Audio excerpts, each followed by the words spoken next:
I think transmutation is one of the most important concepts that there is.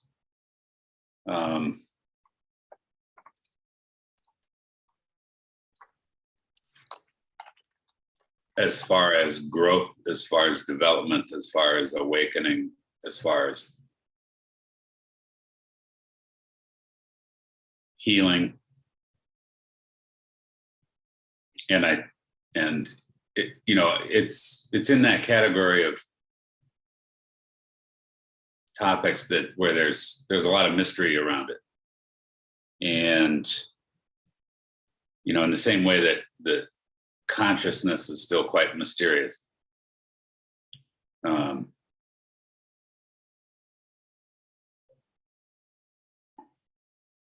So I think I've said it many times before on here, but transmutation, generally speaking, as I understand it, is this process of change that happens that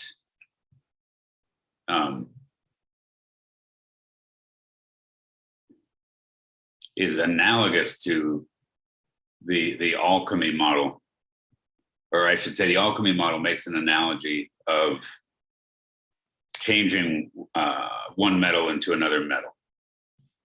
And the general idea is that in classical physics, that's not possible. You can't turn lead into gold, for example. And there were lots of attempts at that at a certain phase of history, kind of for obvious reasons, that people thought that maybe if they could come up with the recipe, or if they could put it under enough heat or enough pressure, or something, they could sort of fabricate gold, or convert other metals into gold, and they were not able to do it. So the magic of transmutation is kind of inherent in that in alchemy, in spiritual alchemy, there is this miraculous shift from one type of or one form of, or one vibrational frequency of an energy to a different energy. And the idea is that the ego mind, from the ego mind perspective, or from the cognitive rational perspective, it doesn't seem possible. It doesn't make sense. So, for example, how can you take hatred and turn it into, let's say, passion, loving passion, right? It doesn't, the general way that it's thought about is, no, hatred is hatred and loving passion is loving passion, and that they are two different things, which is a whole different concept than they are the same thing in two different forms. So it's a radical shift. You know, if you like, it matters which one is true, you know, like, it's a big deal. Yeah. Because if it's true that the energies kind of, that they all start out from this primordial ground, and that to get, you know, gold, so to speak, you start with lead, and meaning in the psyche.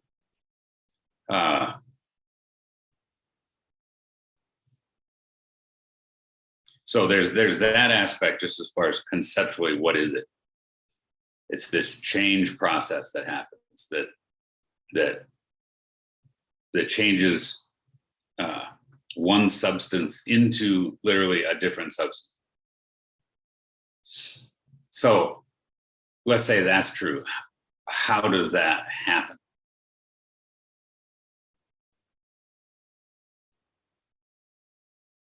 The way I understand it, it happens as an imaginal realm process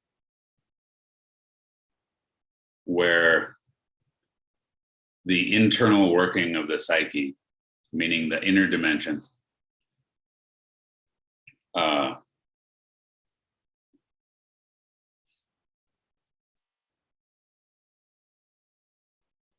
there's a process that occurs in there that changes this, and it's not a logical process. It doesn't follow the rules of logic or of reason. It's not a insight practice or something. It's experienced by humans as a confusing struggle between opposing forces within oneself. So the transmutation process feels like a forging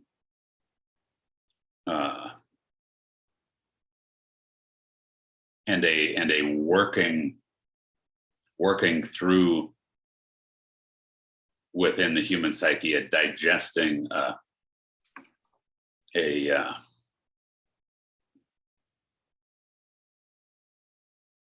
it's typically very deceiving. It feels like one is being destroyed. It feels like one is dying, feels like one is giving up, feels like the very fabric of one's reality and one's sense of, for example, right and wrong is getting turned upside down. Is that like closer to the end of it? Like, are there kind of steps? Are there stages? Because like you mentioned confusion and like struggle. And so like they're kind of, that seems less severe than death. Right. Yeah. So like in that process, they're kind of like, are there felt like psychic or, in the psyche steps to it? I'd say yes, and there's lots of models out there that Okay. that list steps. Read a book. Yeah.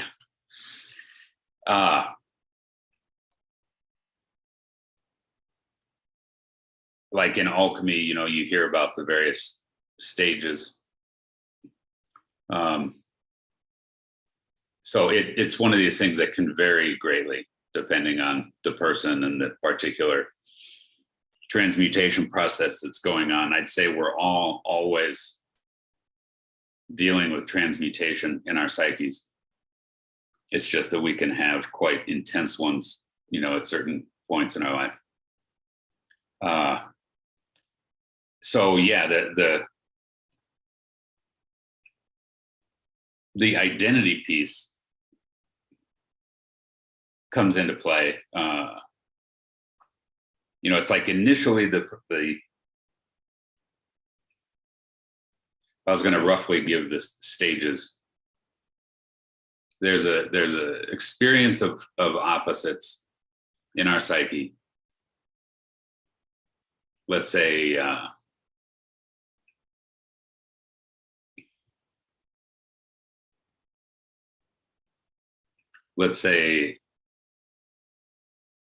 physical aggression. That you have physical aggression as a energetic force, right? If you say that that's, that there's such a thing as physical aggression and that humans wrestle with that, right? That phenomenon, that force, that energy can happen, and a person can be in the throes of that. And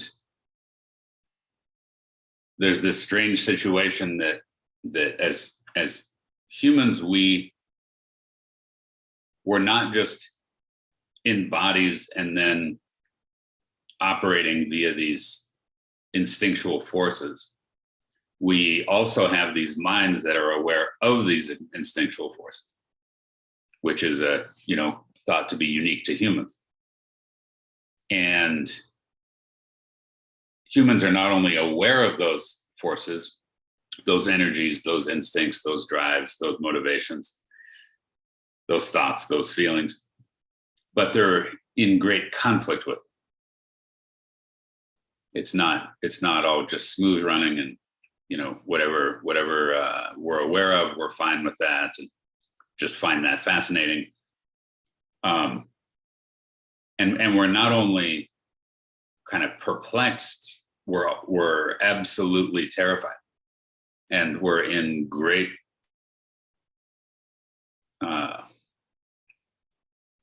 we're split from them in such a way that we literally can experience our own energetic forces as alien, as not self.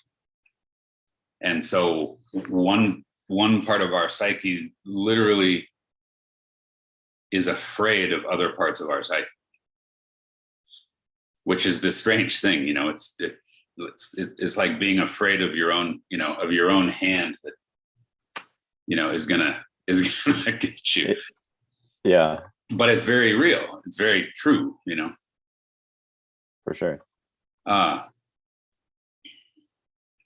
So it's this whole different school of thought and school of psychology to take that into account and to look at various maladies or various developmental issues in that light, you know, and be considering what is their, you know, to use the psychoanalytic language, what is their ego's relationship to various energies in the body.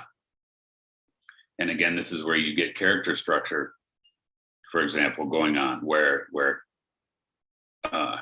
characterology is a model for there's categorizations of energy patterns, ways of, you know, how is a person's ego dealing with fear? How is it dealing with aggression? How is it dealing with hatred? How is it dealing with sexuality? How is it dealing with power? Because there's different things that the psyche can do or does do in relation to those things, and we tend to have our patterns, right? You do it a certain way, I do it a little different. Yeah. And then there's ideas about what causes that, what kind of wounding, what kind of trauma, what kind of parenting will cause this character structure versus that character structure.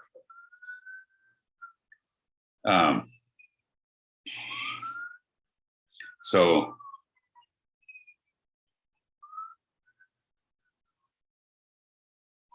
it's, I know I'm always saying the same thing, but that's completely different than the cognitive approach, right? It's the idea that ideas have you, you don't have ideas. You know, the energies have you often. And the goal in alchemy, the goal with transmutation is for you to have the energies, right? So the goal with imaginal activity is to make the unconscious conscious. It's to make it's to change so that your experience of these energies is objective instead of subjective. And what I mean by objective instead of subjective is that initially the energies that are from body, right? So in general, the idea is that the body is unconscious.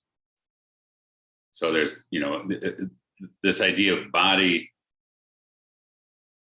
versus mind, or unconscious versus ego, right? The idea of this faculty of awareness that's aware of these energies.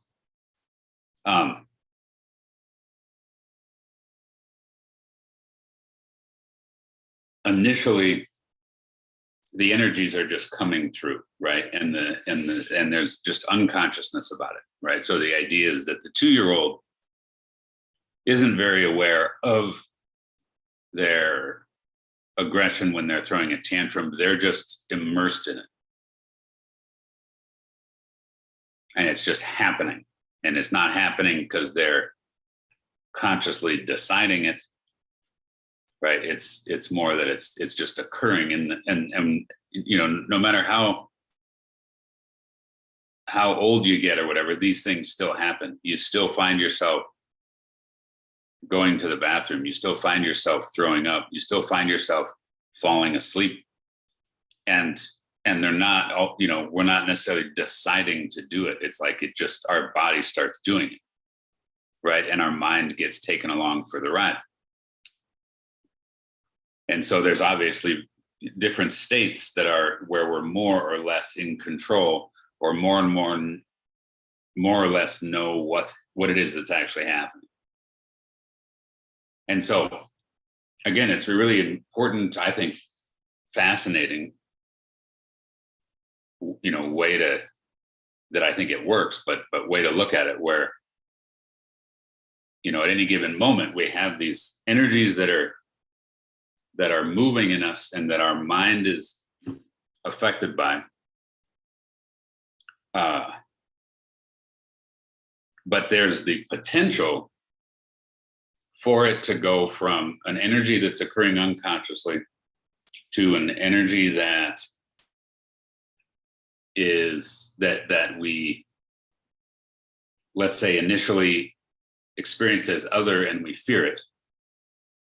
So for example, a certain type of aggression, a certain type of power, in a certain state, our mind is literally afraid of it as if it is some other thing, some external thing that's going to get us.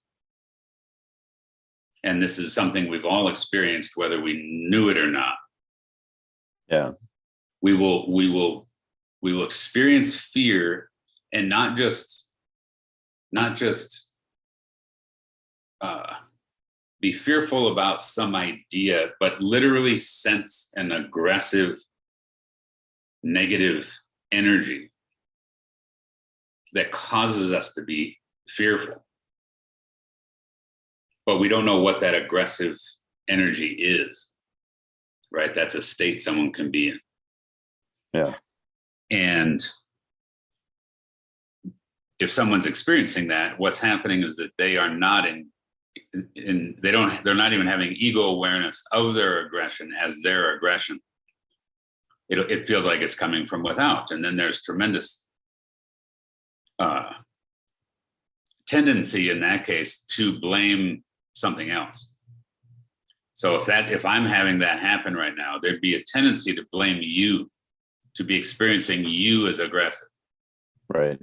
And then, as you know, not only would that be there, but to the extent that I was experiencing it that way, there would be a tendency for you to literally start feeling aggressive.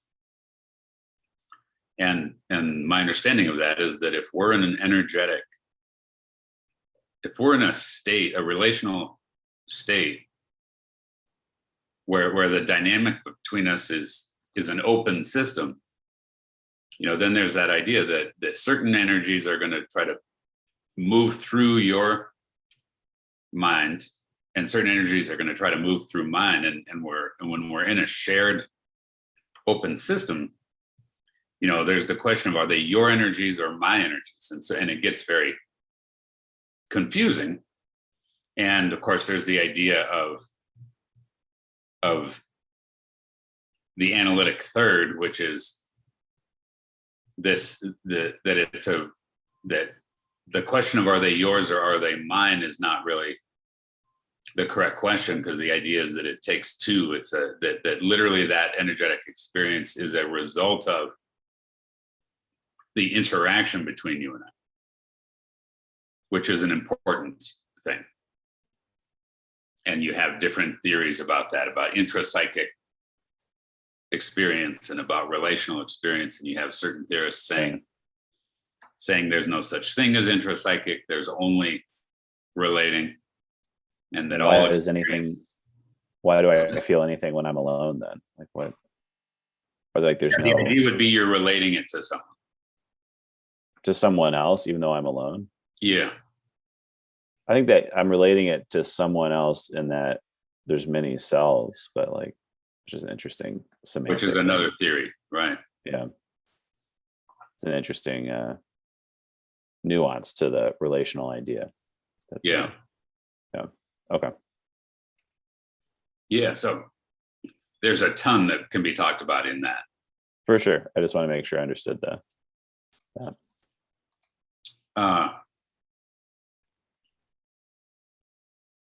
So whether it's relational or whether it's a solo experience, there's this relationship between mind and body. And by body, I mean energies. So as far as that movement kind of up the transmutation ladder, it can go from being afraid of that anger or that aggression or that power and feeling like it's coming from without, which might result in anxiety, for example, or paranoia. And then there can be this shift where the person starts to recognize that that power is actually coming from within their own psyche. And so their mind has a different relationship to it, right? They start to own it in a way that let's say previously they didn't. And there can be great conflict about that. The person can think that they're bad because they're experiencing that. They can think they're evil. They can think that they're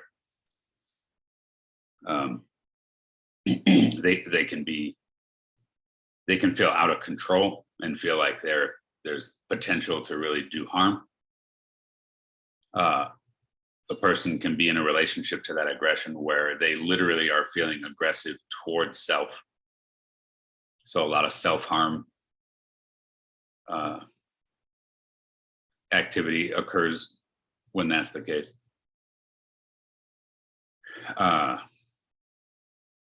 A person can literally feel hatred towards self, hatred towards parts of self. And there's all kinds of ideas about, well, how to work with that, how to cognitively work with that, for example, right? But I think a lot of that misses the mark because the shift that really needs to happen is in the person's relationship to that energy. Now, if a cognitive change can help make that happen, that's great. But often it's a pattern that's seated deeper in the psyche than reframing or some of that stuff is gonna touch. So what is it that makes that causes a change, let's say, from that anger, that hatred, that aggression being towards self, and then having it shift to where it just feels like a sense of empowerment, right? It's like what is that occurs that literally the same energy that was a threat to oneself now is not. Well, commonly in between hating myself and having that energy just be a sense of empowerment is often I got to shift it from hating myself to hating other. So to direct it at an object, and then, well, what happens? Why does directing it at an object move the process forward? Two different ways I talk about that. One is, let's say I'm directing it at you. Now there's a relational dynamic, and your system is helping to metabolize and transmute the energy that I was just struggling with.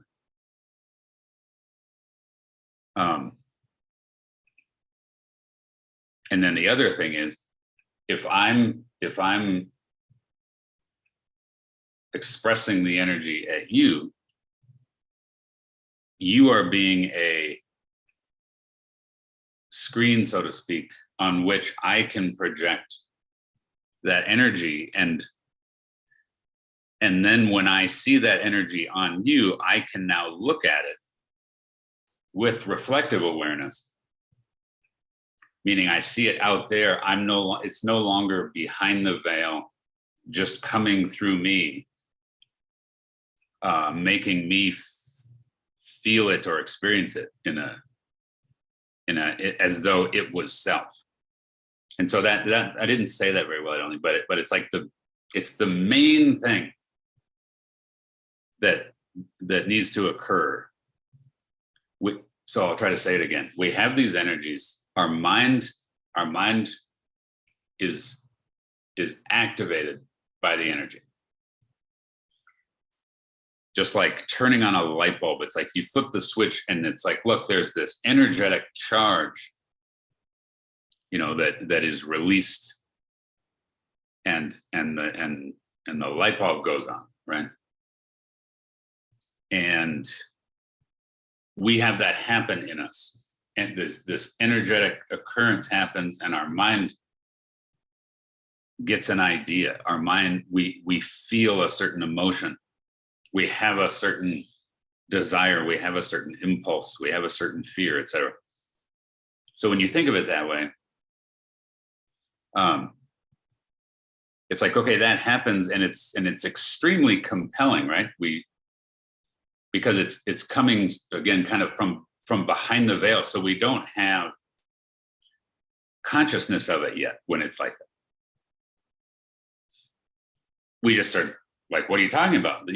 It's it must be true, and it must be real, and it must be right, because I'm feeling it in a very first person way, and it's like, well, that really doesn't mean anything. Yeah. As far as it being somehow true or right or accurate. But it's very compelling to the person that's experiencing it that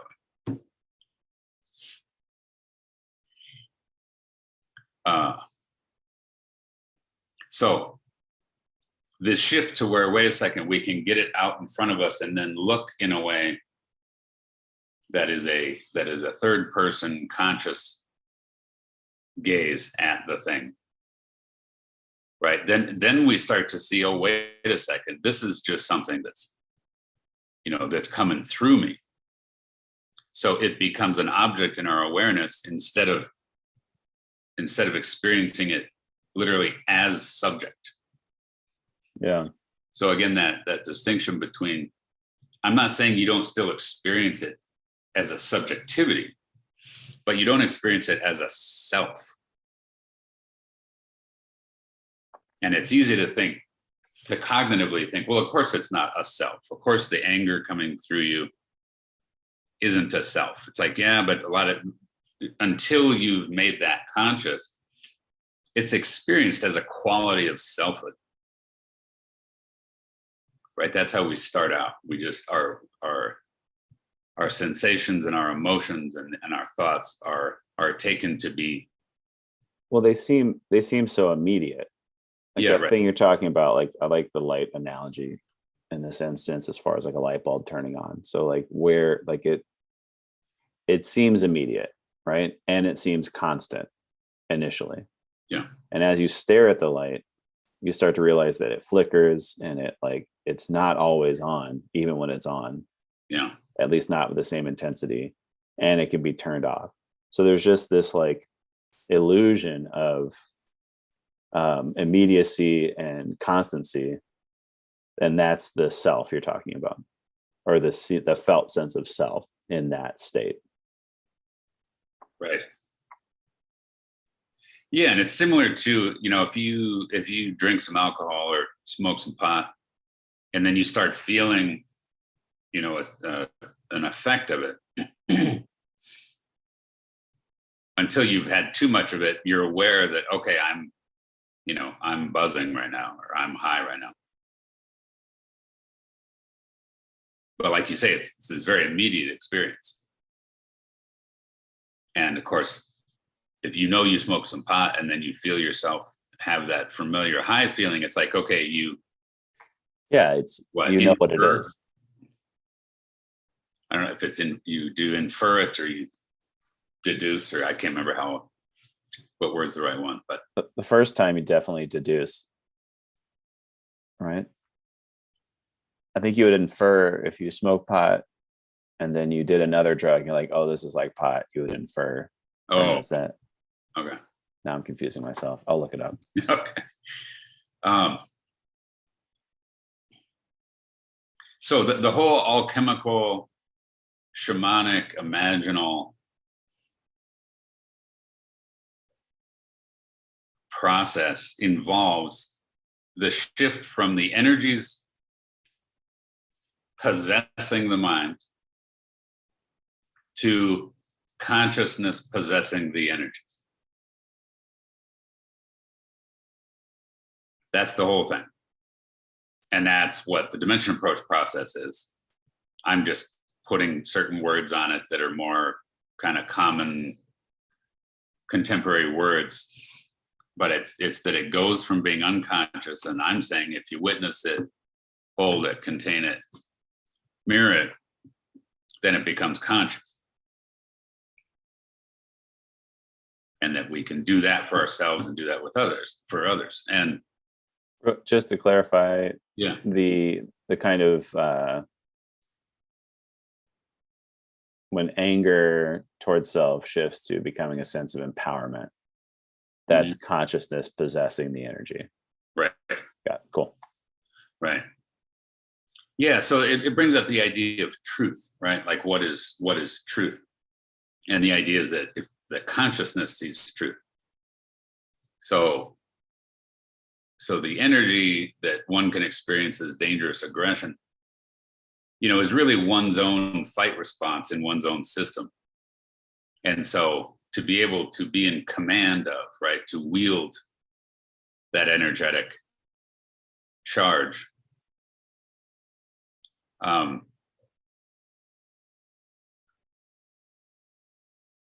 there becomes an awareness that, okay, that energy isn't, A, it's not self, B, it's not inherently good or evil, it's just energy, right? Like heat, you can say heat's bad if it's doing something, if it's destroying something you don't want destroyed. You can say heat's good if it's, maintaining something you want maintained.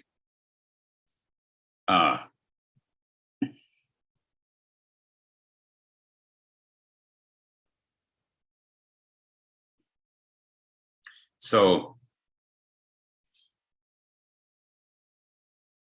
it's a really tricky process, this idea of of it going from possessing you to you possessing it. Everyone goes to their rational mind and tries to figure that out and then tries to do it. Everyone's trying to transmute stuff with their cognitive mind, and it's not doable. Like literally it's not doable. It's like if you're trying to do, a certain kind of math, but you're dealing with irrational numbers, and if you're not doing math that involves some kind of, inclusion of irrational numbers, you're not going to arrive at the correct answer, right?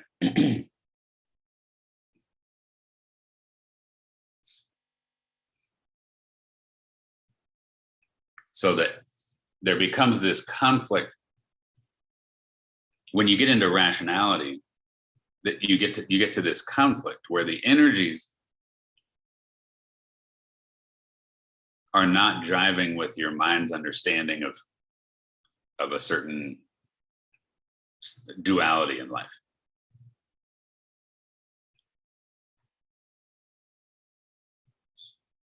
The mind is trying to fit the energetic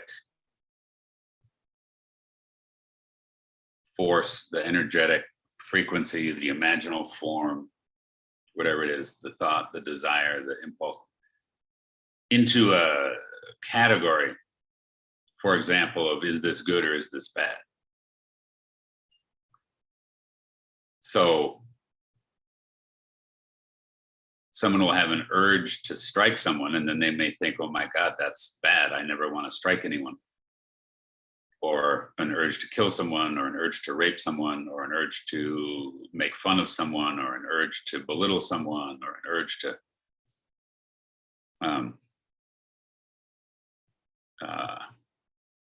dominate someone. And then, it's like on paper, most people go, well, that's bad. Like, what are you talking about? There's no there's no debate about, you know, is raping someone good or bad? Right. Most of us in contemporary society say that's bad.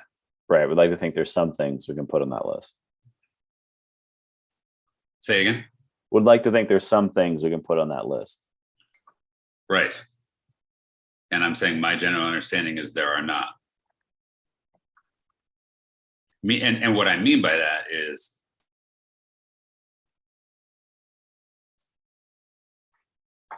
the urge to rape, for example, my understanding of the psychoanalytic idea around it is that the urge is it's an urge that's a primitive urge, if you will, right? And that ideally the mature human or the modern human or the, you know, developed or enlightened human, that their psyche is converting that urge, transmuting that urge into just a healthy, you know, libido, right? A healthy sexual desire. And of course, that's very dicey territory, extremely. Even to discuss the idea of, you know, that theory, even though it's the theory, you know, I'm not making this theory up. I'm just stating a theory that's been around for, you know, a long time.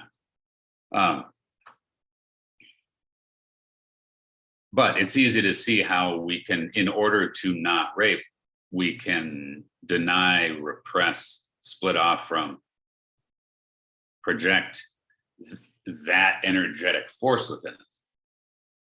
Right. So if there is such a thing as this aggression, and that aggression can be sexual, right? If that's a thing, and that ideally it gets transmuted in the system and expressed in a way that in our society we would consider, you know, not harmful.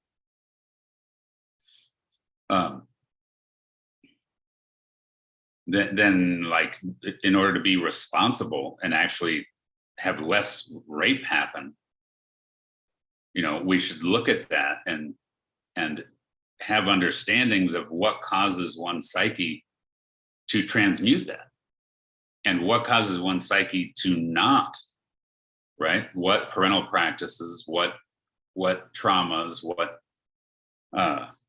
you know, types of societal structures inhibit the transmutation of that sexual aggression, for example. And like I've said with you know, all kinds of other issues in modern society, we're doing it in a way that is very, very counter to what the psychoanalytic, the tantric, the shamanic, the alchemical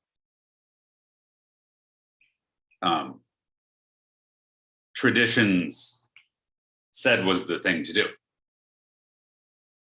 Right? Instead of it needs to be, for example, because again, I'm saying what those traditions are all saying, one of the things they're all saying that are in common is it needs to get witnessed, held, contained, mirrored, and contacted. There's just varying names for that. But if you just shame it, if you don't allow an outlet where it can come through a person and then get made conscious, right? To where it can be allowed to surface in their attention so that they become aware that it's in there, and so that they can go through the process of harnessing it, right? Controlling it, wielding it. Like there's a process that helps one get in control of oneself, which is this process of making it conscious. But if you just start with, well, it shouldn't be in there in the first place, and so you're bad if it's in there, well, then you have a real bad problem. And you tend to have it go one way or the other. The person either has an impulse control problem where they are unable to control it, or they repress it to the degree that they have all kinds of terrible symptoms that are a result of the repression. because again, the idea is that the aggression is necessary for proper functioning of the human body and the human psyche. So the person that represses it too much is going to be, they're going to have anxiety, they're going to have somatic symptoms, they're going to they're going to lack a certain kind of resilience, they're going to have low self-esteem, et cetera, because that very movement of energy is what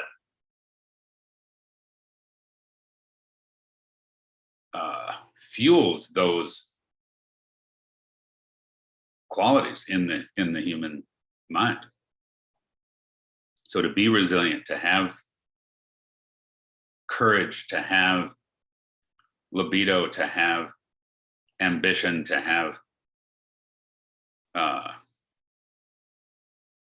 an ability to interact and be confronted with life's difficulties and persevere, it requires that energetic charge. And again, if you're repressing that energetic charge, then you're inhibiting the overall system. So any questions on transmutation? I was wondering, so there's like this balance between sorry, something just opened up.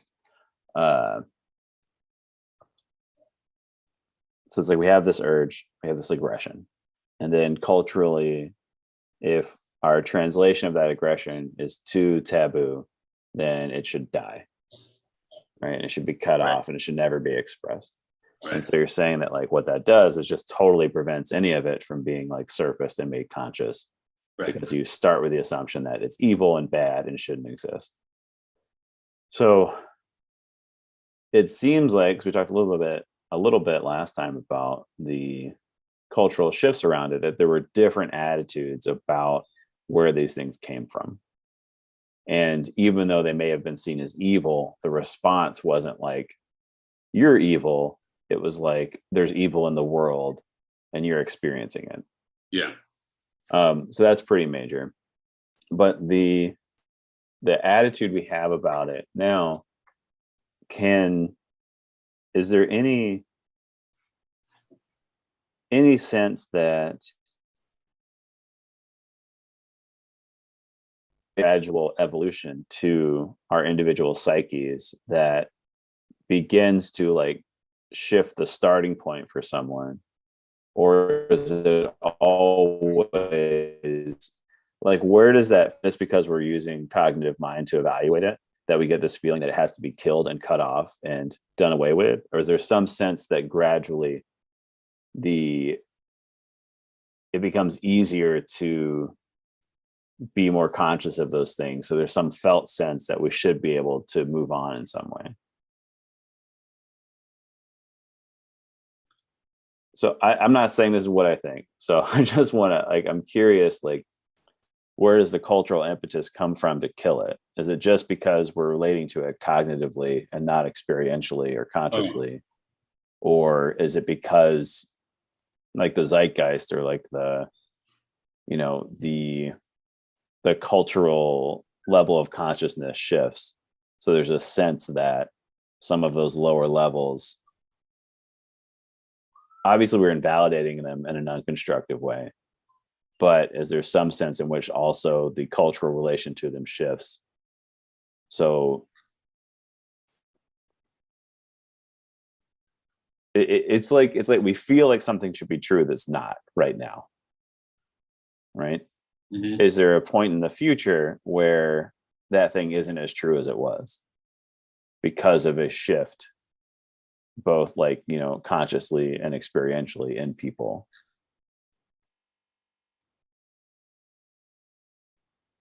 I lost you right there at the end again. Okay. I'll get it out. It's going to happen. The phrase that came to mind, like as you were talking about it, was karmic evolution. Mm-hmm. And it's like, does the human experience shift over time? in this context that we're talking about? Yeah, good question.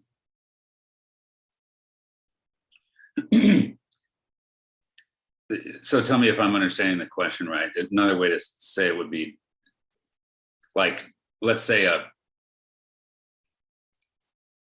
that if you go back in time, the Viking berserker that was where the culture celebrated bloodlust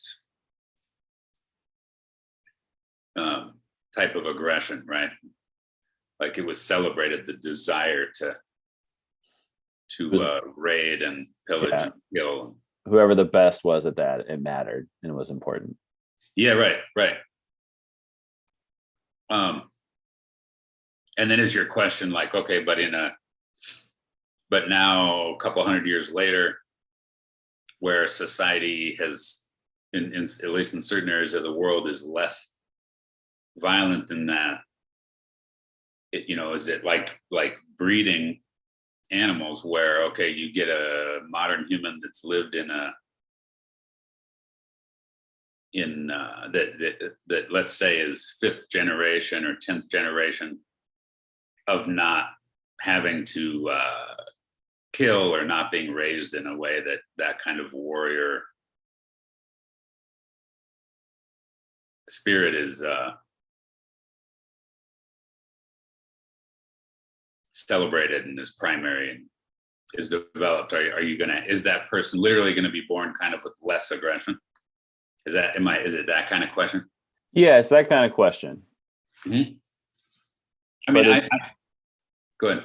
Well, it's just, even as you're describing, I'm like, but we're also like in a 80-year long epidemic of anxiety. So like I don't know, the world wars ended, and now we're all anxious all the time.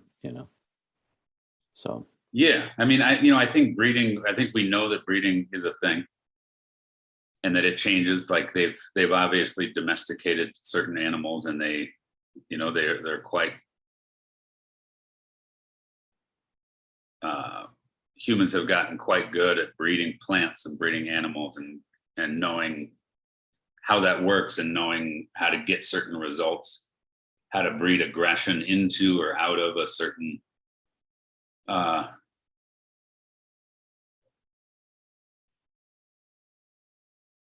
certain type of animal.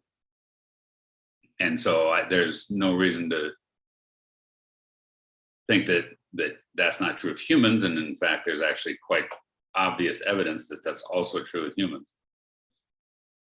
But it's another topic that you're not allowed to talk about these days.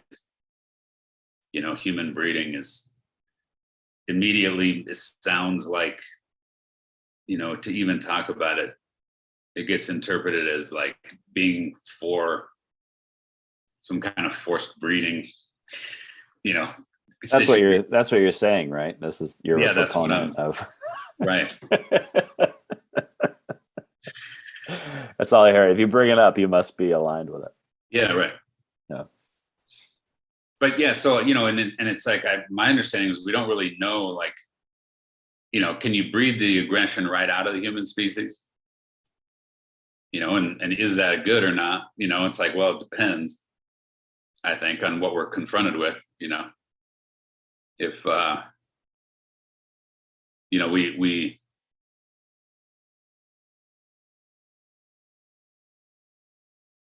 obviously there's a huge impact as far as over time how the society functions, how a certain family line has functioned, how a certain race, certain region of the world, what the adaptation was, not only in skin color, for example, but what kind of energetic expression was needed to flourish in whatever part of the world one was in, and what was the societal situation. And well, so have I answered the question? I think so. I think yes, but I think that the answer I'm hearing is like, we don't really know on some level. I think to I think the question I'm trying to ask, that answers part of it, and the other part of it I'm not sure how to say or to ask, because I think like whatever the question I'm trying to get to, I'm kind of like hearing and thinking of the things that like make the question kind of irrelevant.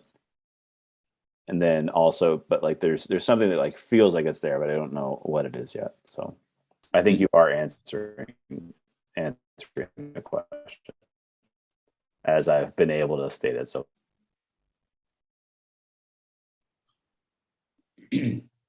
Your the volume when you're talking, or the audio keeps getting interrupted. oh really? I wonder if it's because I'm streaming it to YouTube. Let me see. And it's just my internet can't keep up. Is that any better? Can you hear? Is it sounding more clear now? I can't tell it right now. It is, but Okay, it it varies. yeah. All right, we'll see. We'll see how it goes. Okay. So I was just saying that I think that as I've been able to ask a question so far, you are answering it. Okay. There's something else there that like feels there's it feels like there's something else there to me, but I don't know how to ask the question yet. Yeah. Well, if I'm on the same track you are, I mean, it's an important question, as far as what do we, I'm using the word breeding, it's like, what do we want to breed into our society? And I don't mean breeding in the way of like kill off this type of person and Yeah. this type in order to, but I just mean what are we fostering? What are we nurturing in humans? So that down the road, what are we going to look like, right? Yeah. Not meaning just look like, but what is our behavior going to look like? Right. And what will we look like? All that matters is what we look like.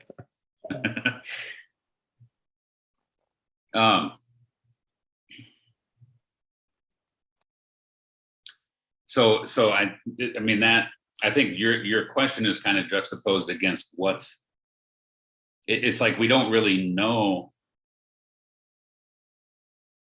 There's debate about what's healthiest, right? What's healthiest for the human psyche, and what qualities are important if we were going to try to sort of breed out certain qualities from the human race. Is that a good idea, and or which qualities should we breed out? It's this strange thing. It's like,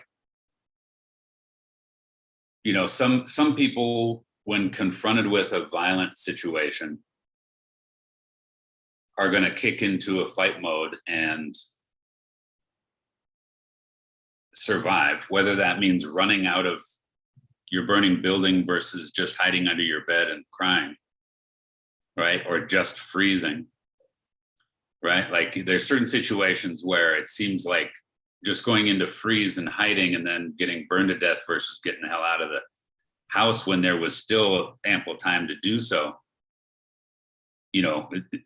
It seems like, well, the person that got out of the house, like you would want your family members to be able to mobilize their aggression and get out, right? Yeah. And then of course there's the other end of the spectrum where you wouldn't want your family member to get so enraged that they kill someone when that was a huge overreaction.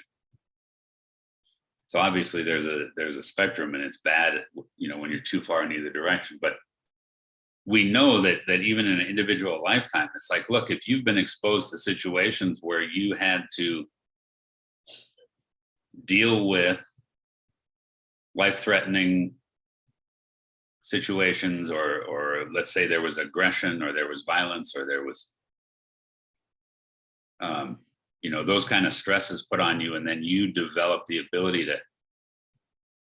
to deal with that, that leaves you with that power, that ability, that skill, right? And then if a situation arises in the future, you are then likely to be able to mobilize that ability within you. And again, but then on the flip side, it's okay, did that make it so that you to be in a situation where there's, let's say, intense violence, now how do you go live in a peaceful situation and not feel like that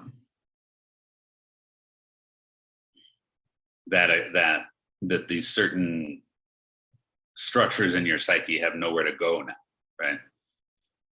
Let me say it this way. My understanding and my experience is that we get activated. Places in our psyche get activated at various times in our lives. And then there seems to be, once they're activated, then they're activated going forward. And certain places never get activated in a particular human. So trauma, for example, will activate a place in someone's psyche. Getting beat up, going through a certain life-threatening situation, getting sexually assaulted are big ones, right? They activate a person's psyche that person is not the same again. And the person who hasn't been activated in that way does not understand, does not experience, cannot empathize with the person who has. Right? It's this idea that this energetic activation has occurred. And until you've had that happen, you just don't know. And when someone has had a certain part of their psyche activated, to be in situations or to be among other people who haven't been activated in that way is generally frustrating. Because there's a sense of the vibrations going on in their system are not being held by the community, by the other, by their social group. And it's very, very powerful. One feels it, even if there's good intention all around, even if, it's amazing how powerful a thing it is on the human psyche, how it impacts us. You're like a ghost. Yeah. So, this idea of ritual, of structures, of groups, of, different things in a society to hold space for,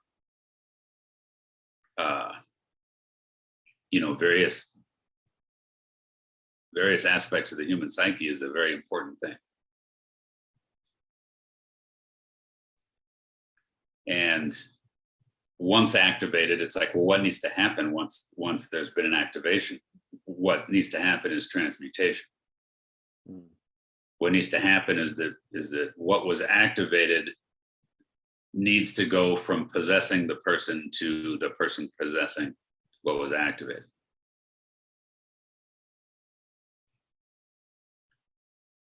So it's helped me a lot in my practice when I have a sense of a certain aspect of a person's psyche being activated.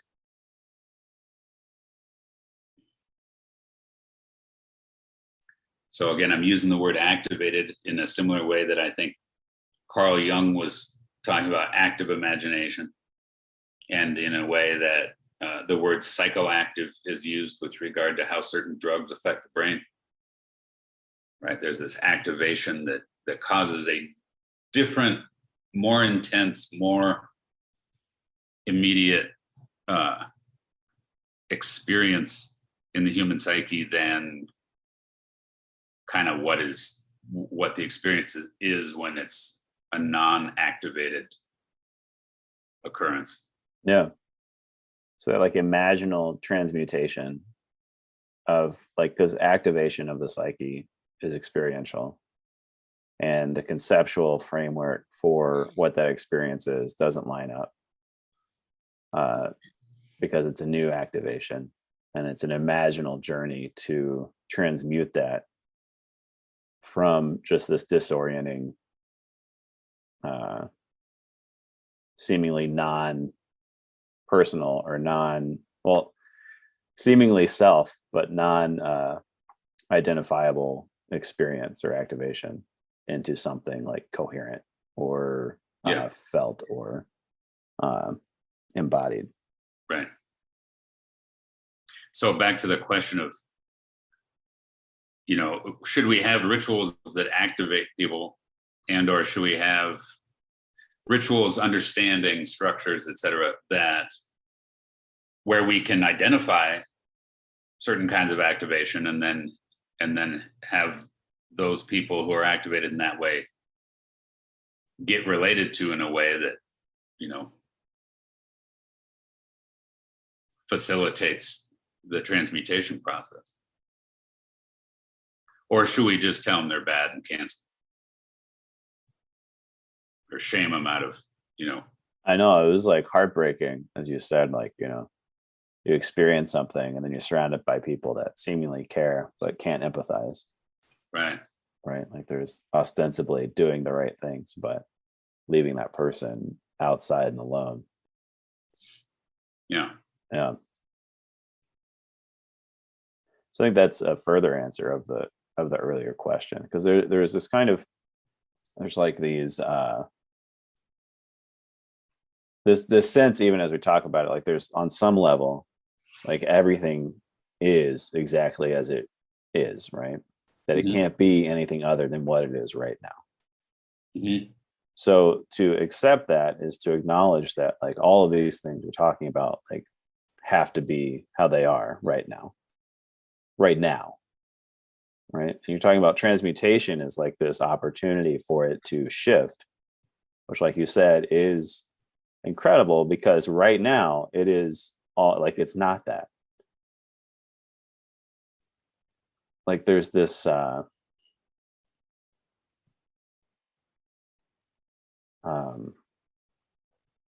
I'm asking about like, what is karmic evolution, or like what is like how it changes, and it's like how it changes is like on this individual level via transmutation, but like what are the cultural things that could actually help that, and what are the like social structures or rituals that like acknowledge the validity of these psychic activations that are happening right now, and the effects of those people are experiencing right now, and not like trying to retroactively judge them as evil and like kill them because it's already happened. Like everything is as it is right now, and like what does like invalidating it as it is right now is the most destructive thing you can do. Yeah. So I think before I try to answer what I think your question was, just with regard to right now, time comes into the transmutation process. And if you talk quantum physics, the idea that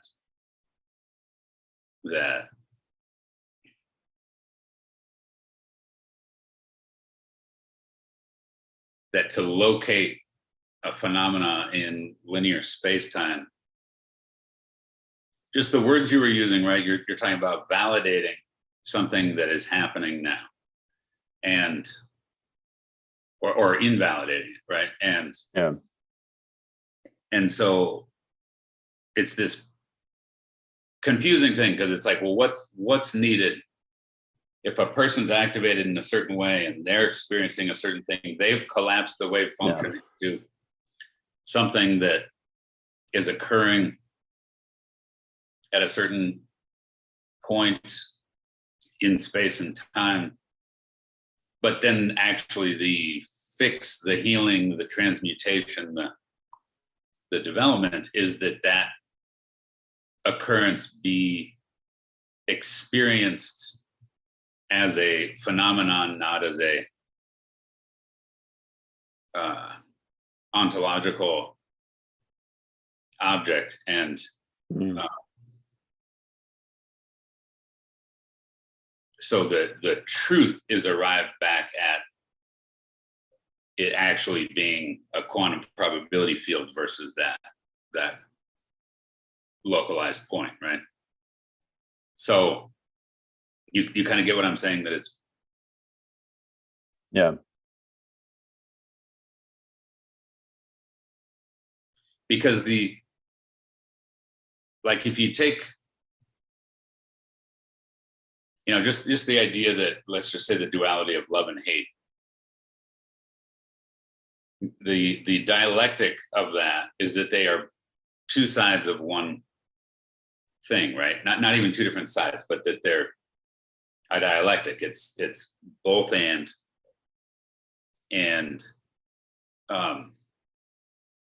not some homogenization, but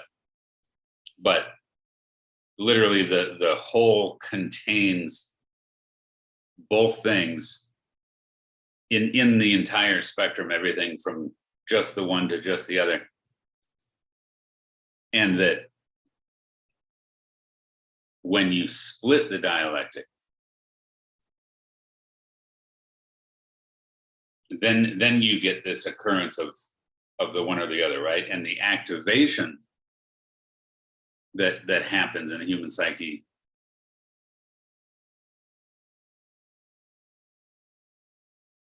in my understanding is it involves that. It involves an energetic occurrence that hits a place in the psyche that disrupts or activates the psyche in a way that the psyche responds by being faced with an awareness of the paradoxical duality. Does that make sense? Say it one more time. So I mean, so in the same way that it's move back towards that paradoxical, or like say it one more time.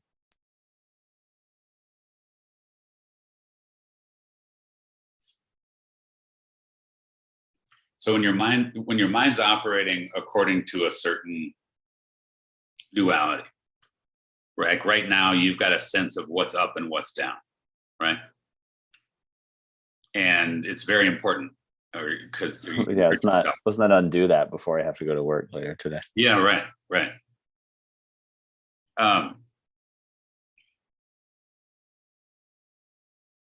So there's this like set scope that you have with regard to up down right now.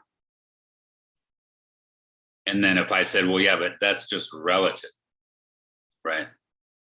Up down relative to what? Because you could say, well, what is what, and you might say, well, north is up, and it's like, or away from the earth is up, right? Or you might say that, if you were in Antarctica right now, you'd probably say south is up, right? And so when you're presented with that, it's like, well, wait, now your set parameters get blown out of stability. And so then where do you find yourself? Well, you got to either tolerate the relativity, or you got to just decide on a set of parameters and hang on tight, even though that's not it. But if you have a situation that's challenging that, well, then you're in trouble, right? So you can have your set mind state about a certain truth, but when you're hit with evidence to the contrary, when you're hit with an experience that confronts you with a challenge to that, well, then there's the potential for activation.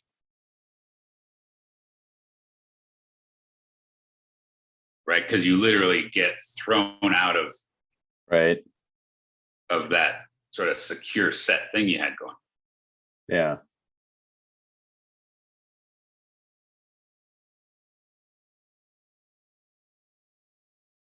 And then what do? Well, you either grab, either experience this conflict, and or you grab the one side and put the other side into shadow. Yeah.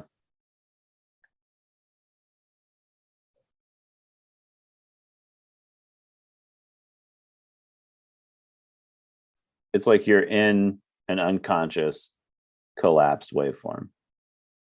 Right.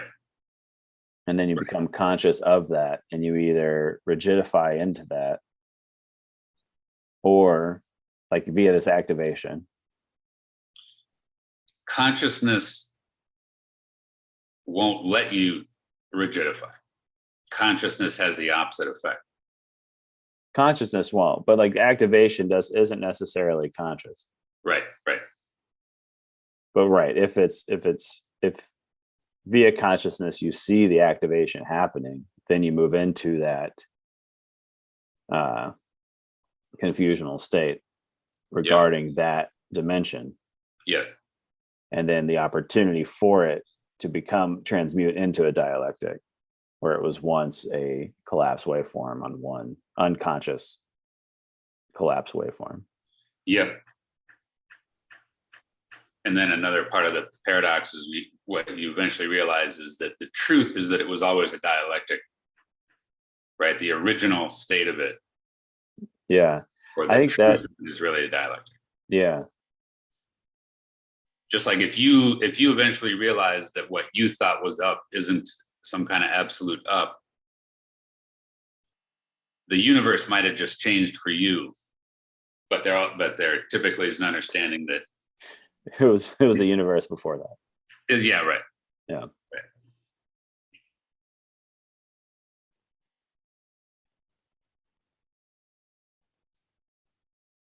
So this awakening, this hierarchical process of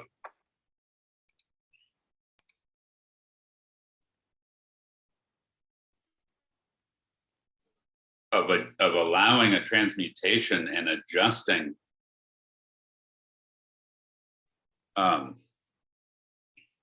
is the hallmark of shifting levels of consciousness. Because if you stay rigidified at in a certain duality, and you won't accept the dialectic of it, then it tends to function to inhibit you from developing further. Now, all development isn't linear, and so people have accepted. It's this strange thing, it's like we've accepted dialectics on, let's say, certain higher chakras, and we still haven't on certain lower chakras. And so it creates, you know what I mean? There's all this. Yeah, it doesn't happen all at once.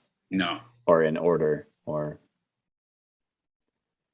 depending on your structure.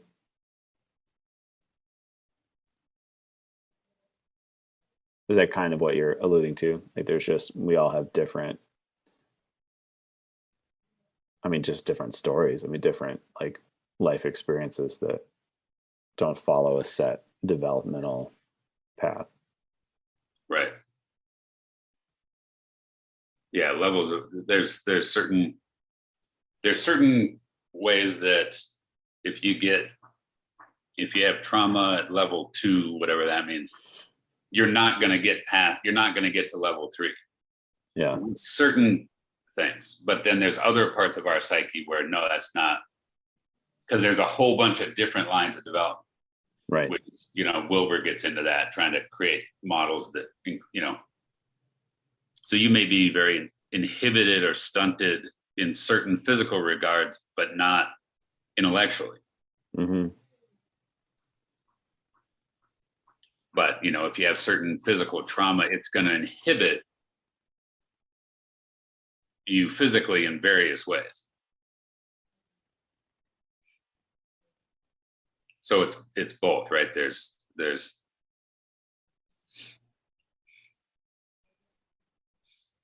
just like with mental knowledge, it's like, look, if you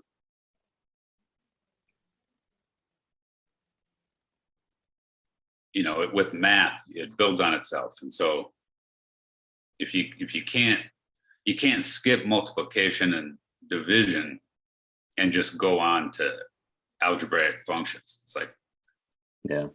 Or language is like that.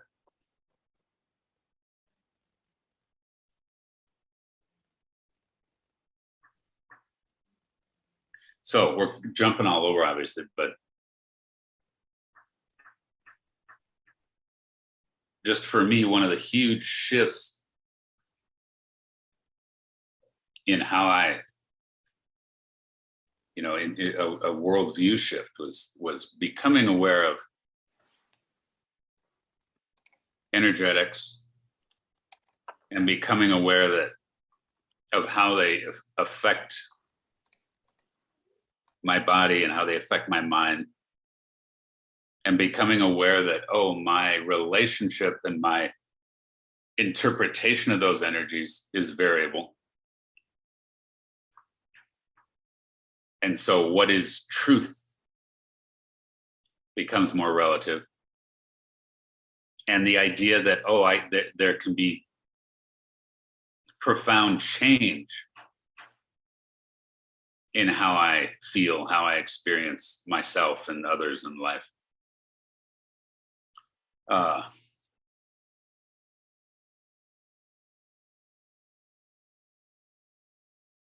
And developing more and more of a understanding of what is the experience of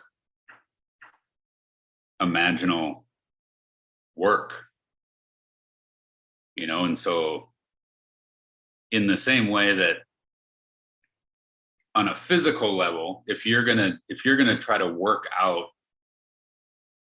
in order to cause an adaptation in your body,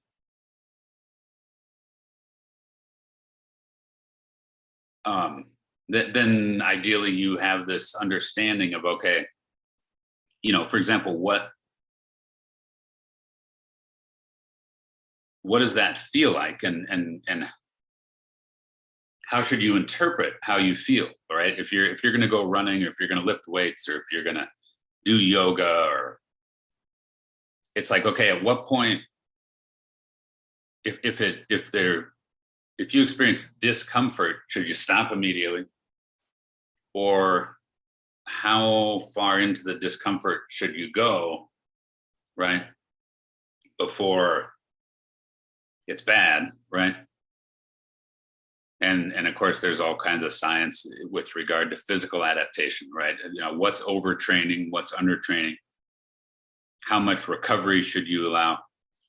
And we're all doing this as far as, we're trying to sense, okay, is the discomfort, is the soreness, is the fatigue, for example, that I'm feeling right now, if I endure this, will it be productive, or am I doing something that's actually counterproductive, right?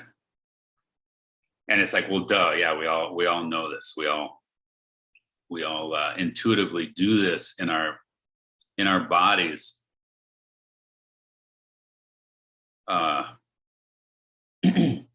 But we don't tend to do it in our minds. We don't tend to do it in our energy bodies. We just kind of have these set structures in our mind of, we want pleasure, not pain. We want, and so to allow and experience fear and to stay with it and allow it versus what do I do to get away from the fear is the whole, again, all these various wisdom traditions have looked at it this way, that it's not just about, let's get it so that you feel better right now, but rather, what's the experience you're having? Yeah. And what does that experience really mean? What is, is it really a threat from the outside that you need to respond to right now? Or is it more an internal experience going on? Or like I said before, like, okay, if you're feeling frustrated, or you're feeling left out, or you're feeling intimidated, or this or that, it's like, well, what needs to be done? And it's like, well, it depends. In certain cases, you should tough it out. In certain cases, the environment should notice that you're feeling that way and then be adjusted. It depends. Mm. But adaptation and growth and healing and undoing of pathological patterns is typically going to involve allowing energy to move in a way that your mind is literally going to tell you is wrong. Mm. And again, we know this with yoga. You do a yoga, the instructor tries to get you into the correct posture and your body goes, I don't think so. And then it's like, okay, but the whole practice of yoga involves gradually, feeling into that discomfort and going into a posture that's literally uncomfortable. Right. And it's like, well, why would you do that? Well, because there's an adaptation that occurs. Yeah. And it's like, well, what is mental yoga? What is energetic yoga? What is, and it's like, that's what transmutation is. There's this process that happens. Just like if you do 20 push-ups, you're more tired at the end, and you literally can't do, let's say 20 is your max. So you go to failure, and it's like, well, look at you just weakened yourself, right? Because right now you can't do another push-up. And so that was dumb. You should have saved that for when you really needed to 20 push-ups. You're going to be in trouble later. Right. And it's like, no, but we know that this adaptation happens in our body. And as a result of doing that, you literally are stronger next time. And it's like, there's this adaptation that goes on in our psyche that again, isn't just what feels best. Yeah.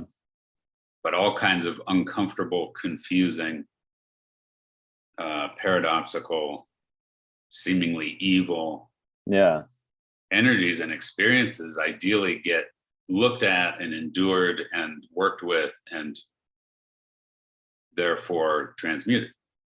So that imaginal journeying is like allowing those associations to surface. Right. Not cutting off from that experience. So there's like the felt experience of like, fear, or you're talking about like physical pain from exercise and it's like, it's not just, we can be afraid and then respond to it and do something, but it's also like allowing like the full extent of what you're actually afraid of to surface. Yeah.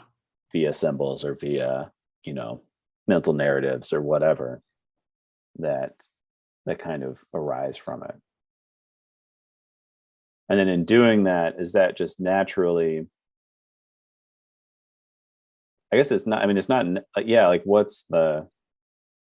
so if you consciously observe that and witness what arises, like that's like one step as far as this imaginal journey towards transmutation. Mm-hmm.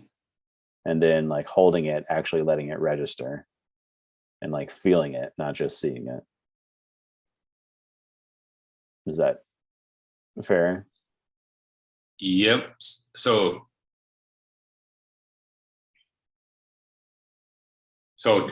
generally speaking, there's two different ways you can go. You can, if you're experiencing it from the ego perspective, what you're going to experience is fear, confusion, overwhelm,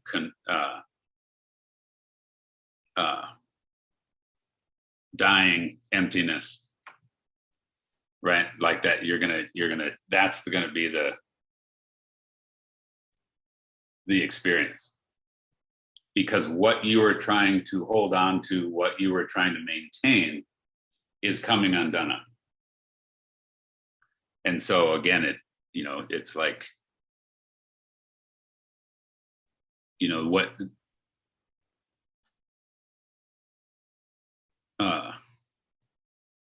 well, so that's the experience from the ego. And if you can allow that, which, let me just get back to that for a second. If you come at it from the other direction, the conscious mind, in alchemy, it's the philosopher's stone. The conscious mind is the vessel, is the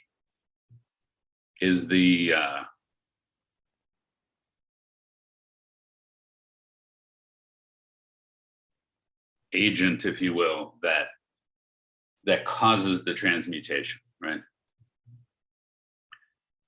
So the ego has this terrible experience of coming undone, and oh my God, it's awful, and death and confusion and insanity and evil and absolute nothingness, etc., and then arrives back at the it's all okay, conscious, beautiful, loving experience, right? Mm-hmm. So when someone comes in with a tension that starts from there, then they're literally, the process is facilitated in a way that it's not as overwhelming to that ego, because there's a container, because there's a support, because there's a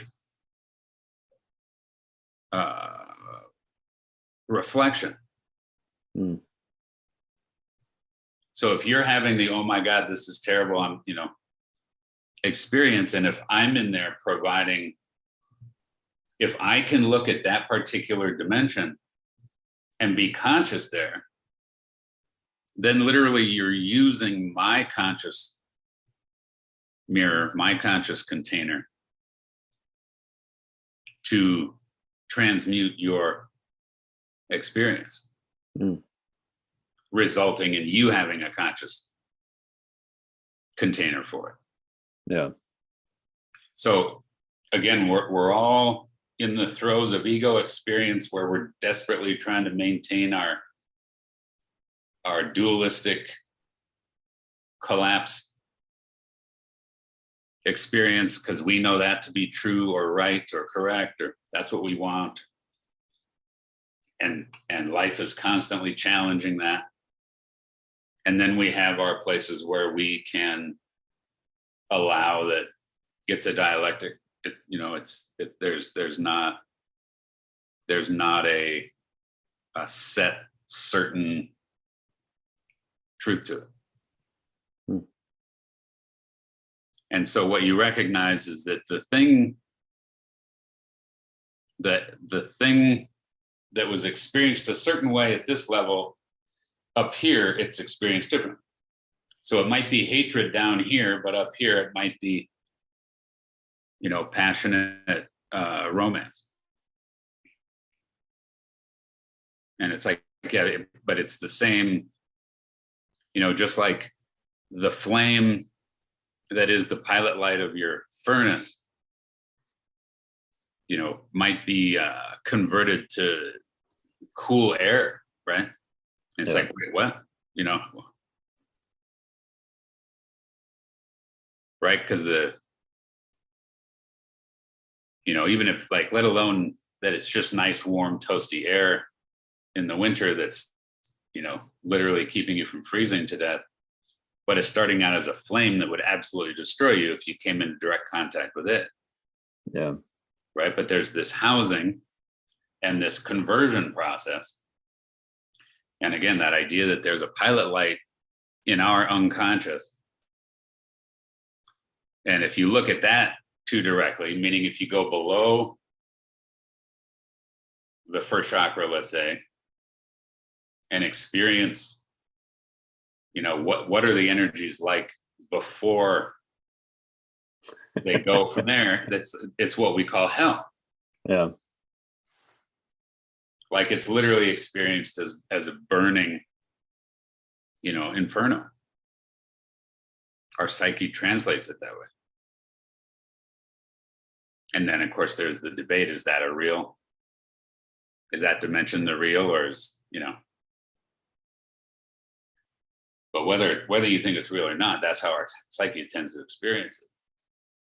It would be fun to get into hell next time then, but because that's on the list of things, so it would be. Let's not get into it, but just talk about it. No, let's get into hell.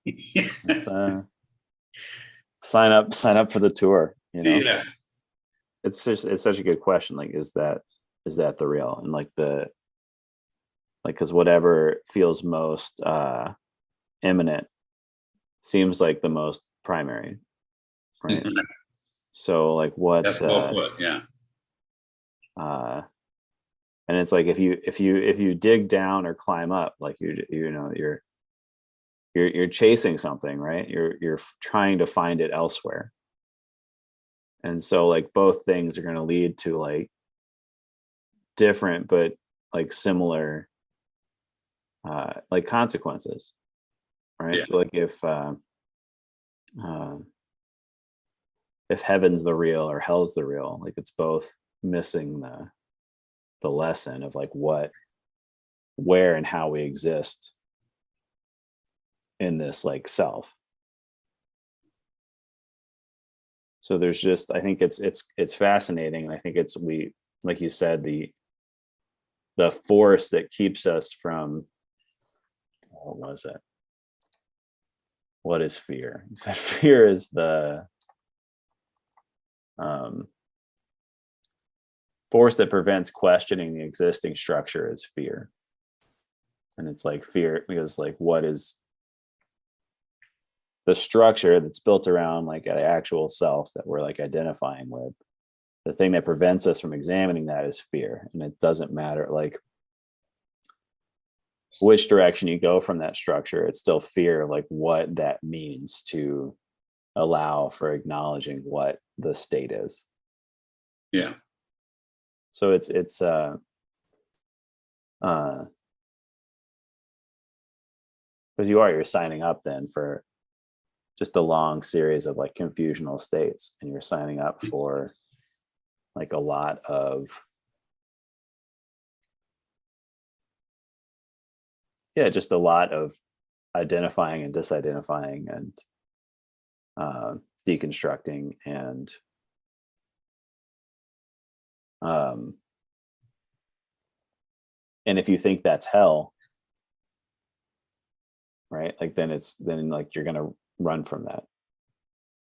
Right. And if you think that's heaven, then you're going to be really even more confused, because it's not going to feel like you think heaven is, right? So even if you aspire to like this transmutation you're talking about, but don't acknowledge the dialectical nature of the endpoint, then it will be incredibly discouraging and like seemingly fruitless. Yeah. Yeah. Very much. And I think another thing to talk about down the road is like what still remains after transmutation. So something's changing from one thing into another, but there's, I mean, that's like a summary, but I think there's more detail to like what that state is then after transmutation. Yeah. And just, I mean, in a word, I'd say presence. Mm. That you have conscious presence, which was the truth to begin with, which was the light that went out, so to speak, when you split the thing into two. Yeah. It causes a disconnect that makes the light go out. Yeah.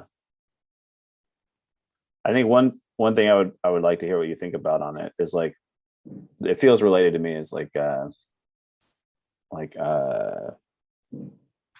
Ram Dass, like say he still had every single neurosis he ever had.